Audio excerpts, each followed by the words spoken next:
Bonjour à tous, je suis ravi de vous retrouver. Alors aujourd'hui, je vais essayer de faire court, je dis bien je vais essayer parce que de temps en temps, je tendance à un petit peu m'emporter sur les exemples.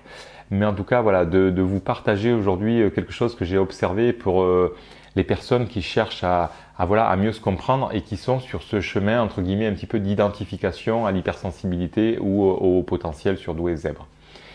Alors, avant de poursuivre, je voulais aussi vous partager le fait que je vais essayer d'être un peu plus léger dans mes vidéos, de sourire un petit peu plus et d'aborder les choses avec un petit peu moins de sérieux là, parce que clairement, quand des fois je fais le montage de mes vidéos, je vois bien que j'ai un air un petit peu sérieux, grave, et ce n'est en rien pour essayer de vous persuader ou d'imposer mes idées. C'est simplement que c'est un sujet qui est vraiment très important pour moi, et vu que je ne prépare pas forcément les vidéos, enfin voilà, je sais où je vais globalement, mais après je les déroule comme ça, et bien forcément je m'embarque un peu sur mes émotions, et donc je les vis en fait quand je les fais, et donc vu que c'est un sujet pour moi qui est important, j'ai tendance à être un peu grave des fois, vous voyez. Donc je vais essayer d'être plus léger, je pense que ça sera plus sympa pour vous aussi, et puis voilà, je pense que tous les sujets peuvent être abordés avec une certaine légèreté. Bref, je ferme la parenthèse. Donc je reviens sur mon observation des personnes qui justement sont censées s'approprier soit des termes, soit des fonctionnements d'hypersensibles ou de haut potentiel.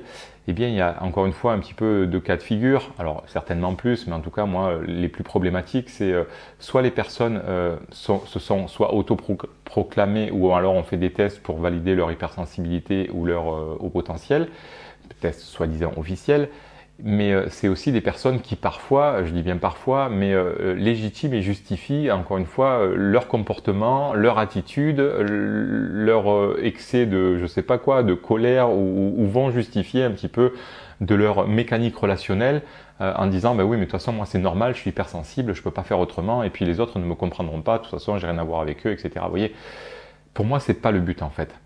L'idée de s'identifier à des fonctionnements, c'est déjà de peut-être donner du sens dans un premier temps à des difficultés. C'est pas pour dire voilà, je suis pas bête, je suis pas fou, je suis pas plus bête que les autres. C'est juste que j'ai un fonctionnement différent. Et donc pour moi, la première étape, c'est ça, c'est de s'autoriser finalement à se valider dans cette différence. Mais surtout, l'idée, c'est de vraiment comprendre tout ce que ça implique derrière. Parce qu'encore une fois, si c'est juste pour dire voilà, moi je suis hypersensible et du coup, faut pas me casser les pieds parce que sinon je vais m'énerver et que vous n'êtes pas assez sensible pour moi, etc. Là, on crée plus de séparation, de distance. Et pour moi, c'est pas du tout le but. Au contraire, le but, c'est de mieux se comprendre, de mieux comprendre aussi la différence avec les autres, pour pouvoir se présenter au monde correctement, pour pouvoir s'offrir soi et toutes ses qualités et ses dons aux personnes qui nous entourent. Alors, il y a déjà ce premier cas de figure, mais il y a aussi les personnes, et ça je le comprends tout à fait, mais qui ont un petit peu du mal. Alors, c'est une forme de pudeur, ça peut être aussi, voilà, les personnes se sentent un peu prétentieuses de se risquer vous voyez, à s'attribuer, à s'approprier un terme qui est presque, entre guillemets, qui semble être supérieur.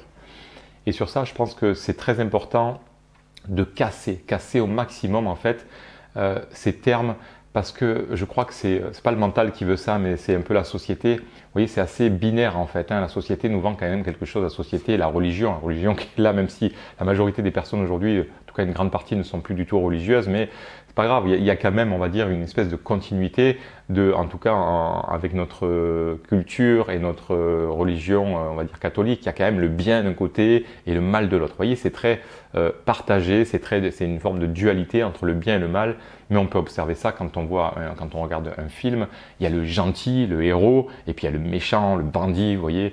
Ça peut être aussi le supérieur, la personne qui est forte et la personne qui est faible, fragile. Vous voyez, on a vraiment cultivé un petit peu cette vision des choses. Et pour moi, c'est très important de casser absolument cette vision-là parce que on n'est pas censé ne pas oser finalement se prétendre au potentiel si on a plein je sais pas, de paramètres, d'indices qui nous démontrent qu'on pourrait l'être. Vous voyez, normalement, on n'est pas censé, je sais pas, c'est un peu comme si une personne, vous allez faire un test ADN et puis elle vous dit, oui, vous avez du sang, je sais pas, vietnamien ou chinois ou coréen ou je sais pas quoi. Dire, c'est juste les faits, quoi. Il n'y a pas à avoir de pudeur avec ça ou de prétention.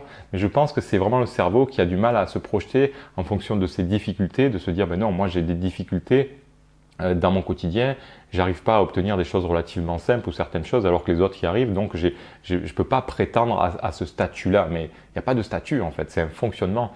Et c'est un peu comme, je sais pas, il n'y a pas plus de valeur pour une poule que pour une chèvre ou que pour, je sais pas moi, une vache, vous voyez. En fait, oui, financièrement, peut-être que si vous achetez un poulet, si c'est pour le manger, oui, on va dire que peut-être que la vache va coûter plus cher que le poulet ou que la poule. Mais si vous voulez faire des œufs, moi personnellement, je préfère la poule, vous voyez. C'est comme une plaque de cuisson. Vous allez me dire, bah oui, les plaques de cuisson, l'induction, le ci, le là. Mais moi, pour faire les crêpes, je préfère de loin le gaz parce que ça permet vous voyez, de bouger un petit peu la casserole sous les flammes et de faire les crêpes comme ça, de les faire sauter, etc. Bien sûr que si c'est pour faire bouillir l'eau, vous allez me dire, bah, l'induction, c'est très bien. Mais il y a des personnes qui vont justifier le fait que, ouais, mais le champ électromagnétique pour ma santé, c'est pas bien, donc je prends pas. Vous voyez, c'est surtout différent. Voilà, une télé, un crayon, quel est le plus de valeur? Moi, si c'est pour écrire, je prends le crayon. Bon, j'arrête avec mes exemples parce que sinon je pars dans tous les sens, je pourrais faire 1 heure comme ça. Mais juste pour vous dire que c'est hyper important que vous vous autorisiez à visiter cet univers et à peut-être vous approprier certaines choses là-dedans. Et j'ai envie de dire, même si vous vous plantez et qu'au final, en vous confrontant régulièrement, alors que ce soit avec des professionnels ou par vous-même, hein, par divers moyens, mais que vous apercevez que vous n'êtes pas au potentiel, mais si ça vous a permis finalement, ce cheminement, si ça vous a permis de mieux vous comprendre et puis de mettre les choses vraiment de côté pour y voir plus clair, etc., mais j'ai envie de dire, vous avez tout gagné. Je préfère 100 fois, en tout cas c'est ma perception des choses, mais moi je préfère 100 fois une hypersensible ou un traditionnel ou peu importe épanoui qu'un autre qui ne l'est pas. Vous voyez, je pense que c'est le but, c'est de s'épanouir, c'est pas de se prétendre hypersensible ou au potentiel. On s'en fiche carrément de ça, enfin, il me semble. Hein. Donc pour moi c'est vraiment l'idée. Voilà. Et puis ça peut aussi voilà, vous éclairer sur des choses parce qu'il y a des personnes qui me disent voilà, moi je suis toujours en train de réfléchir et oui, c'est possible que je sois au potentiel parce que voilà, je réfléchis de ça, mais il y a des personnes qui en fait ne réfléchissent pas forcément dans la dimension qu'on peut le faire au potentiel. C'est des personnes qui des fois ont des difficultés et qui ruminent leurs problèmes parce que du coup l'angoisse ressentie leur amène le mental à être en boucle comme ça. Donc il y a des personnes qui bouclent toute la journée sur leurs soucis et qui se pensent par exemple au potentiel. Réfléchir beaucoup n'est pas toujours lié à un fonctionnement de haut potentiel, vous voyez. Mais à l'inverse, il y a aussi des personnes qui vont me dire, moi je me sens pas du tout au potentiel parce que j'ai aucune créativité. Ouais, puis après quand je parle avec elles me racontent leur manière d'aborder la vie et elles s'imaginent les 100 000 trucs qui ne leur arriveront jamais, vous voyez, qui sont qui sont beaucoup dans la peur et qui anticipent et qui imaginent tout un tas de problèmes. Mais si ça, c'est pas une belle preuve de créativité, je sais pas ce que c'est, vous voyez. Donc c'est important en fait de vous autoriser à aller explorer cette dimension pour y voir plus clair. Et puis si, entre guillemets, vous avez ce fonctionnement-là, je veux dire après, le but c'est de comprendre vraiment tout ce que ça implique et de vous épanouir parce que c'est pas le tout de s'afficher au potentiel, soit d'embêter les autres avec sa manière de relationner, ou soit de ne pas s'épanouir et d'être, je sais pas, un peu gauche avec soi-même pour atteindre ses objectifs ou pour s'épanouir, etc. Bon, j'arrête, la vidéo elle est suffisamment longue, je pense que vous avez un petit peu compris mes propos.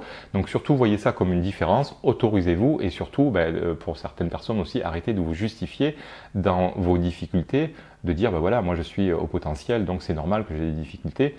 Oui, ça c'est la première étape, ça donne du sens à vos difficultés. Le but après c'est de vraiment comprendre tout ce que ça implique et de vous approprier les quelques règles internes, intérieures qui vont vous permettre d'atteindre vos objectifs, de vous épanouir, de vous éclater quoi. Franchement, on est un peu là pour ça quand même à la base. Je ne sais pas qu'on est là que pour s'amuser, mais je veux dire le but c'est quand même de s'épanouir dans la vie parce que sinon c'est un peu triste. Hein. Bon bref, j'arrête.